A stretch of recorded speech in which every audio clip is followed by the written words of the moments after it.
Hello everyone. तो आज हम बात करने वाले हैं चैप्टर नंबर 3 सिविक्स की बुक क्लास 6 का चैप्टर कौन सा है, what is a government. Government किसे कहते हैं? गवर्नमेंट उसे कहते हैं जो कोई भी पॉलिटिकल पार्टी पावर्स में आती है, पावर में किस तरीके से आती है अगर उस देश के अंदर डेमोक्रेसी है। उस देश के अंदर डेमोक्रेसी किस तरीके से आएगी? जब आपके पास राइट टू वोट का पावर होगा।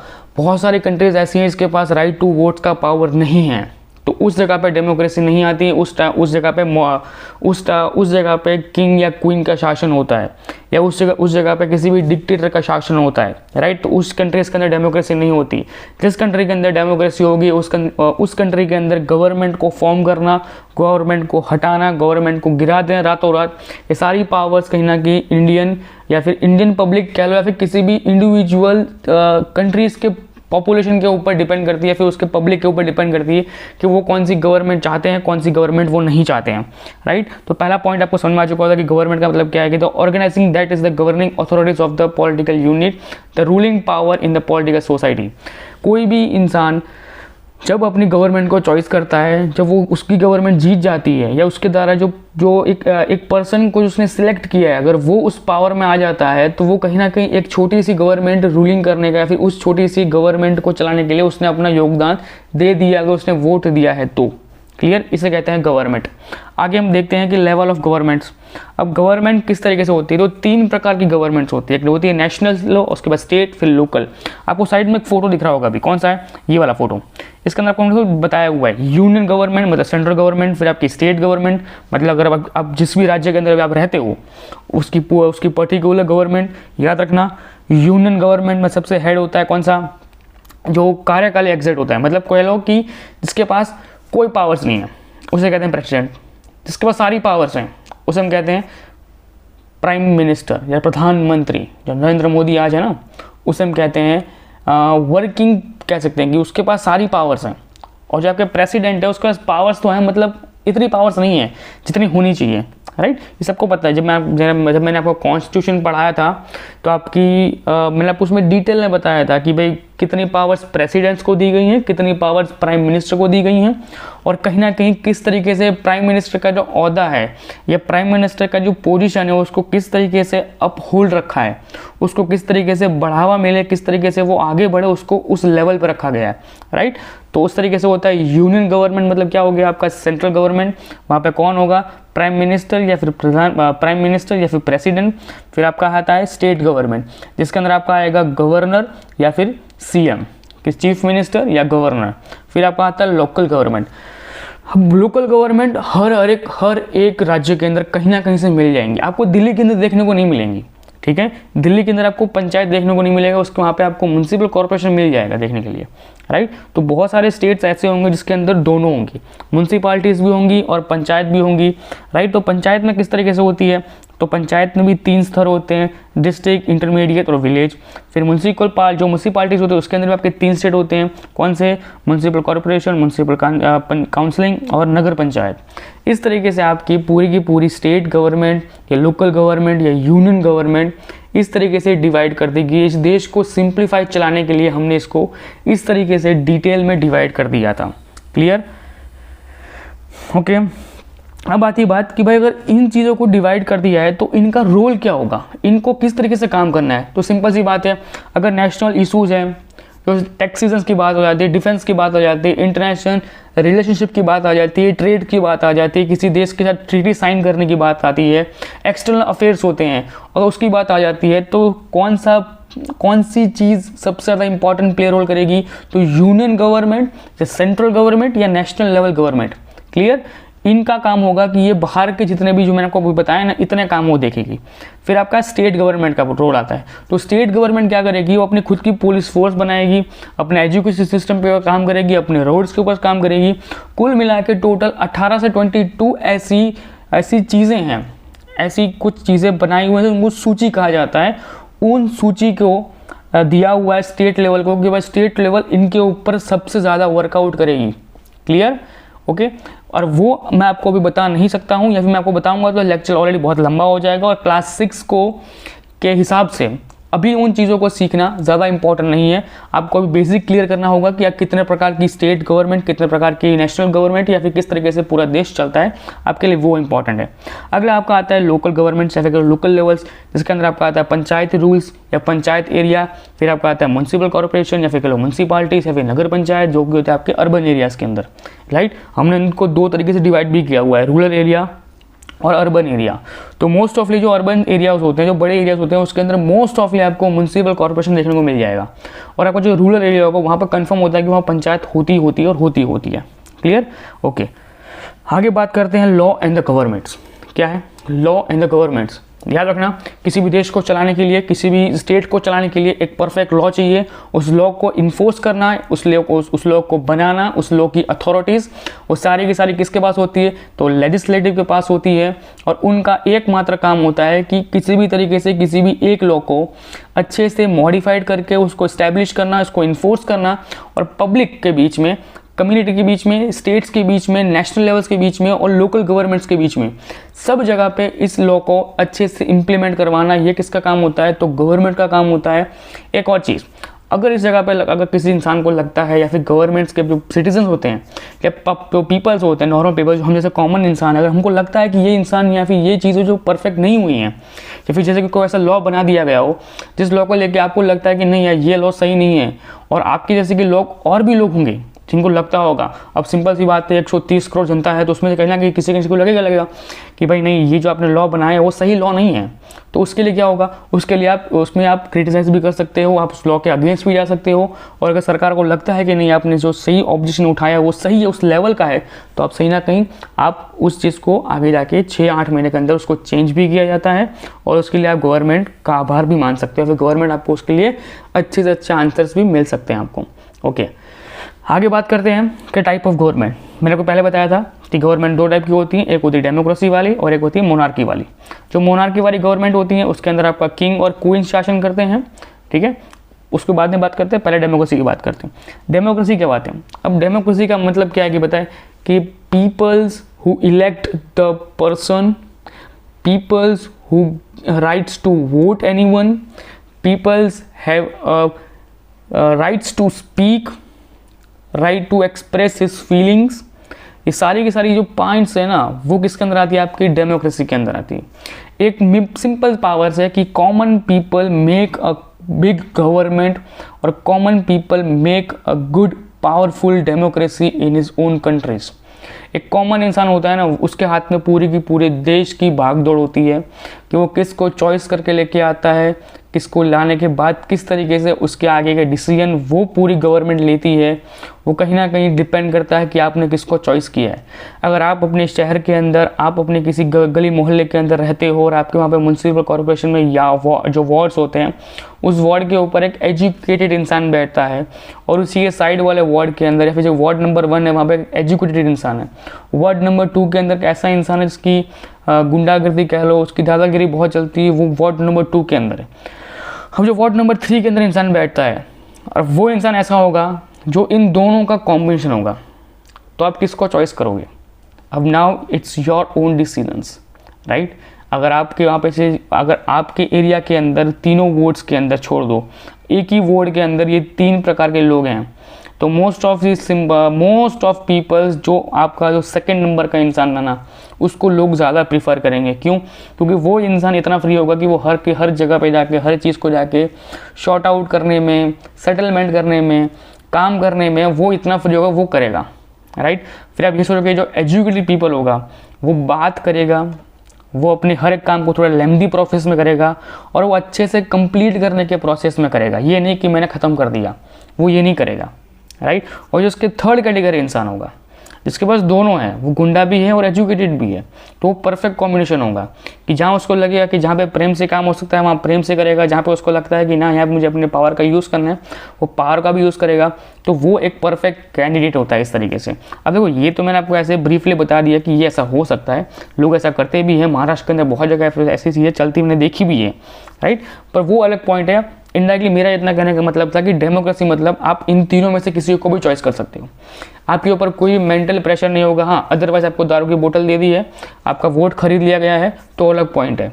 बट आपके पास पावर है कि आप अपने परफेक्ट या फिर अपने इंडिविजुअल, आपके सिलेक्टेड कैंडिडेट, आपके फेवरेट कैंडिडेट को आप खुद से चॉइस कर सकते हो, उसमें आपको कोई रोक टोक नहीं है।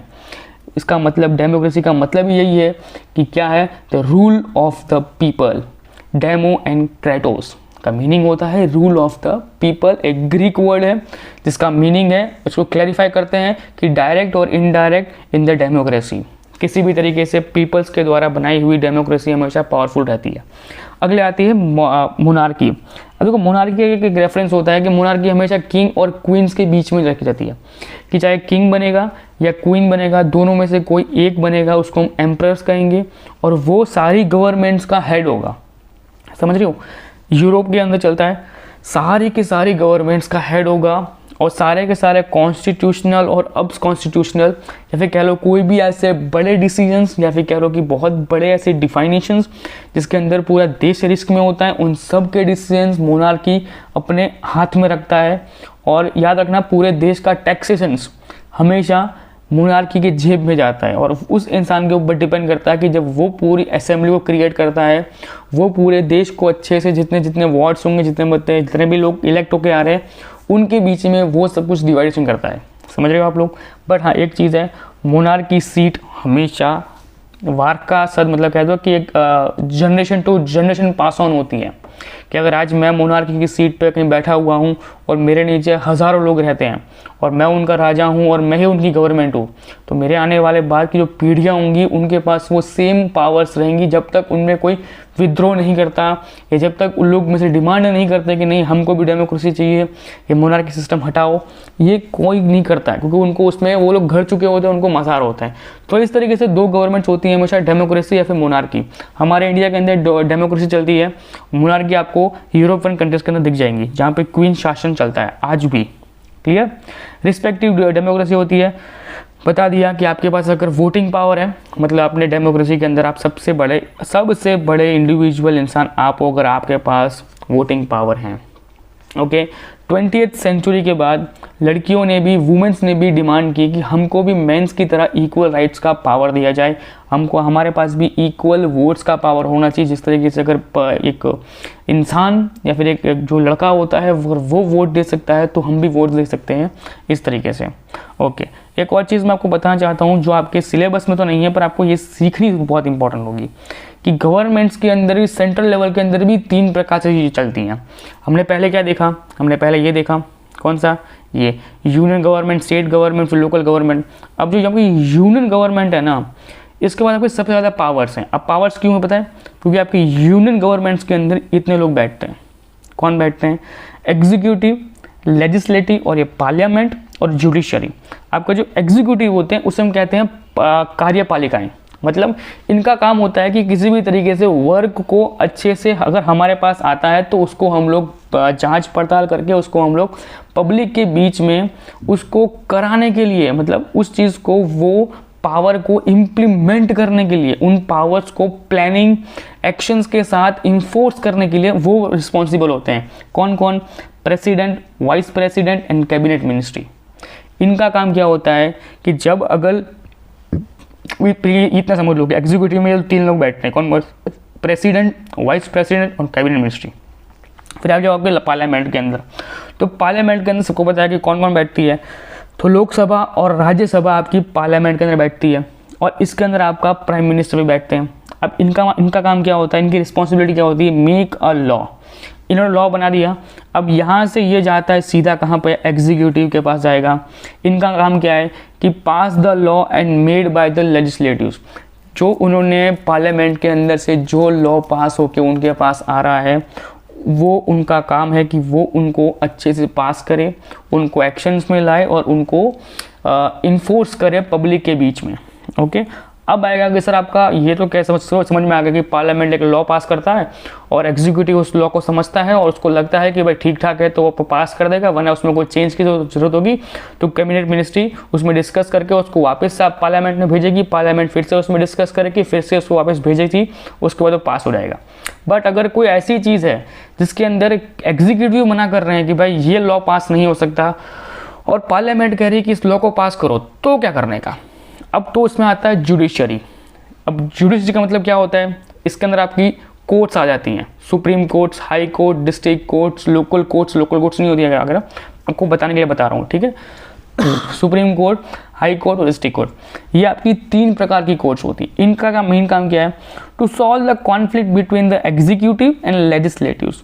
मतलब जो मैंने को बताया आपको कि ऐसा कोई लॉ बना दिया है जो पार्लियामेंट से पास हो गया, पर कैबिनेट मिनिस्ट्री को लग रहा है कि नहीं ये तो कुछ ज़्यादा ही वो हो चुका है, कि ये बहुत ज़्यादा ईजी हो चुका है, ऐसा नहीं होना चाहिए, ये तो खाली गवर्नमेंट के फेवर में काम हो जाएगा, या फिर जो गवर्नमेंट पावर में है ये उसके लिए बहुत ज़्यादा बेनिफिट हो जाएगा, ये नहीं करना है, तो ये लोग वापस भेजते हैं। अब ये वापस भेजते हैं, वो लोग फिर से पास करते हैं उसमें विदाउट एनी चेंज। तब क्या करने का? तब बीच में आता है जुडिशरी, कि जुडिशरी बीच में आके उस पूरे मैटर को समझेगी, उस मैटर के अंदर जो कुछ भी उसको चेंजेस करने होंगे वो चेंजेस करके उसके बाद executive, president, vice president, cabinet ministry उसमें से हाँ भी भरती है, पार्लियामेंट उसमें पार्लियामेंट भी बोलती है कि हाँ ठीक हो भाई, ये आपने जो चेंजेस किए वो इंडिविजुअली बहुत ऐसे चेंजेस हैं, इससे लॉ के अंदर किसी भी धर्म संहिताओं, किसी रिलीजन को, किसी कास्ट को, किसी इंसान को, किसी भी टाइप के इंसान को इसमें कोई फ़र्क नहीं पड़ रहा, किसी को हार्मफुल नहीं है, किसी के लिए नेगेटिव इम्पैक्ट नहीं कर रहा है। उसके बाद जाके उसको फिर से पास किया जाता है, उसके बाद वो पब्लिक के बीच में इंटरफेयर करते हैं। इस तरीके से आपका जुडिशरी सिस्टम काम करता है, जिसका काम होता है कि लेजिस्लेटिव या फिर एग्जीक्यूटिव मिनिस्ट्री के बीच में एक अच्छे से कॉम्बिनेशन क्रिएट करके उनको प्यार से रखना। ओके, अब आता है आपका कि पहली बात कि भाई जो कोई भी आप प्रिविलेज अपने आप को मानते हो तो राइट्स आपको मिले हुए हैं, कि आपको एक चीज़ का सबसे ज़्यादा बेनिफिट मिल रहा है कि आप अपने द्वारा या फिर आप ग्रुप में आप गवर्नमेंट्स को क्रिएट कर सकते हो, अगर आपके पास पर्टिकुलर चीज़ों के बारे में नॉलेज है, अगर आपके पास पर्टिकुलर राइट को वोट का आपको अगर परमिशन है, तो आप कहीं ना कहीं खुद की गवर्नमेंट्स को भी क्रिएट कर सकते हो। Government making important decision and the functions, उनका एक काम होता है, ईच कंट्रीज़ के अंदर जो गवर्नमेंट होती है ना उसका मेन इंपॉर्टेंट काम होता है कि वो अपने इकोनॉमिक्स जो अपने उसकी जीडीपी कहते हैं, ग्रोथ पर इंडेक्स कहते हैं उसको हम लोग जीडीपी, उसके ऊपर, एजुकेशन के ऊपर और सोशल इश्यूज़ के ऊपर, या फिर कह लो सोशली सब चीज़ों को मॉनिटर करने का सबसे इंपॉर्टेंट काम किसका होता है? तो गवर्नमेंट का होता है। और एक गवर्नमेंट का काम क्या होता है कि वो international boundaries, international relationships, others countries के साथ सब कुछ ध्यान से उसको टेक ओवर करके, इसका इंपॉर्टेंट रोल होता है कि उसमें कैसे भी करके उसकी टेक केयर करनी है कि उस पर्टिकुलर इंसान के साथ या फिर उस पर्टिकुलर कंट्री के साथ किसी तरह का कॉन्फ्लिक्ट ना हो जाए, और हमारे पास से वो चीज़ें अच्छे से हमको वो चीज़ अच्छे से मिल ना पाए, राइट। ओके, अगला आता है आपका ट्रांसपोर्टेशन फैसिलिटीज़ भी और हेल्थ फैसिलिटीज़ भी इंसानों को या सिटीजन्स को कौन प्रोवाइड करता है? तो गवर्नमेंट प्रोवाइड करती है। अब देखो हेल्थ फैसिलिटीज़ के बारे में मैं कुछ ज़्यादा बोलूँगा नहीं, क्योंकि कोरोना के टाइम पे, लॉकडाउन्स के टाइम पे हमने देख लिया है कि इंडिया के अंदर किस टाइप का हेल्थ फैसिलिटीज़ हमने देखी है। बाकी आपको भी पता है कि भाई किस टाइप का ट्रांसपोर्ट फैसिलिटीज़ इंडिया प्रोवाइड करता है अपने देश के वासियों को, ठीक है। ओके, दूसरी चीज़ मैंने आपको पहले बता दिया, local, state government, national level government, समझ में आ चुका होगा। Citizen can also be help to law if he dissatisfy with them, अगर किसी इंसान को लगता है कि जो लॉ क्रिएट किया गया है वो उसके लिए परफेक्ट नहीं है, या फिर उसके अंदर किसी भी धर्म, जाति या समुदाय की फीलिंग्स को हर्ट किया गया है, तो उसके खिलाफ में आप जाके प्रोटेस्ट कर सकते हो, और उस प्रोटेस्ट के खिलाफ में आपसे पूछा जाएगा कि आपने प्रोटेस्ट किया है तो उसका रीज़न क्या है। आपका रीज़न अगर सही कहीं पर लगता है कि सरकार को कोई सही है तो उसके अंदर चेंजेस किए जाएंगे। जिस तरीके से हमने बहुत पहले एक चीज़ को नोटिसेबल किया था, जब लॉकडाउन के टाइम पे किसान आंदोलन चला था जो पंजाब के अंदर चला था, तो लोगों ने बहुत ज़्यादा ट्रैक्टर्स की रैलियाँ निकाली थी, बहुत लंबे टाइम तक वो रैली चलती रही, और कहीं ना कहीं उसके अगेंस्ट में आ गया, फिर उस चीज़ को लेके उनको समझ में आ चुका था कि भाई किस तरीके से इस चीज़ का नेगेटिव इम्पैक्ट पड़ता है, फिर किस तरीके से पॉजिटिव इम्पैक्ट पड़ता है। आगे आता है कि डेमोक्रेसी अपने इंडिया के अंदर है। दूसरी मोनार्की वर्क सिस्टम होती है, वहाँ पर कौन पावर में होता है? तो क्वीन या फिर किंग जो होते हैं वो पावर में होते हैं, राइट। उनके पास फुल मेकिंग डिसीजन पावर होता है कि वो चाहते हैं वही कर सकते हैं। अगर उसमें से उसके जो डिसीजन होते हैं ना, उसको कोई नॉर्मल सिटीजन उसको पावर ऑफ नहीं कर सकता है। डेमोक्रेसी में क्या होता है, अगर आपका कोई डिसीजन लिया हुआ है, अगर उसके अगेंस्ट में अगर 10 लोग आके विरोध करते हैं तो उसका रीज़न पूछते हैं लोग कि आप ये विरोध कर रहे हो, उसका रीज़न क्या है। अगर आप ये विरोध कर रहे हो, उसका रीज़न के पीछे का और रीज़न कौन सा है, आपके पास प्रूफ क्या है कि अगर आप ये होगा तो उसके बाद ये होने वाला है। बट जो मोनार्की सिस्टम होते हैं इसके अंदर किंग या क्वीन बैठ के अपने डिसीजंस को लेते हैं, उनके खिलाफ कोई सिटीजन जाने की हिम्मत नहीं करता। उनको लगता है कि हाँ जो मेरे राजा रानी जो लिया है वो एकदम एग्जैक्टली परफेक्ट लिया होगा, उसमें अगेंस्ट में कोई बात भी नहीं करता है, राइट। तो इस तरीके से चलती है सब कुछ। ओके ओके, आगे की बात करते हैं कि जो डेमोक्रेसी होती है वो रिप्रेजेंट करती है एक गुड गवर्नमेंट को। अगर पब्लिक ने अपने हिसाब से अच्छे कैंडिडेट को परफेक्ट अपने राइट के वोट के अधिकार को परफेक्ट यूज़ करके अगर उस इंसान ने परफेक्ट लोगों को चूज़ किया हुआ है, तो याद रखना एक परफेक्ट गवर्नमेंट बनाने से कोई नहीं रोक सकता और वो लोग परफेक्ट गवर्नमेंट को क्रिएट करते हैं। ओके, हिस्ट्री ये कहती है कि आज़ादी से पहले वुमेन्स को वोट करना या फिर वुमेन्स को अलाउड नहीं था कि वो कहीं पर किसी तरह के वोट कर सकते। एक था कि वो गरीब इंसान भी किसी भी तरह के या फिर अनएजुकेटेड पीपल्स, ये तीन वर्ग कौन कौन से, अनएजुकेटेड पीपल्स, गरीब लोग और वुमेन्स, इन तीनों को अलाउड नहीं था कि आप वोट दे पाओ। But after the got the independence हमने बहुत सारे चेंजेस किए, हमने अलग अलग अडल्ट फ्रेंचाइजीज में जाके हमने गवर्नमेंट्स में जाके चेंजेस लाए, आगे जाके हमने इन्फोर्स किया कि भाई हमको अब ये चीज़ें नहीं करनी चाहिए, हमें वुमेंस को और पुअर इंसान हो या फिर कोई भी इंसान हो, चाहे एजुकेटेड हो नॉन एजुकेटेड हो, सबके पास एक वोटर आईडी कार्ड होगा। उस वोटर आईडी कार्ड के हिसाब से वो इलेक्शन में जाके अपना वोट डाल सकता है। क्लियर? ओके, तो कुछ इस तरीके का सब कुछ चलता है। बाकी देखो ये चीज़ आपको याद रखनी है कि minimum age to votes. Clear? 1951 to 52 21 years थी। 1988 में उसको चेंज करके 18 ईयर किया गया। After the 31st constitution amendment act in the 1988 made from the March 1989। Clear? Amendment Article number 326, the Constitution which be concern the election to the Lok Sabha and the assemblies. Clear?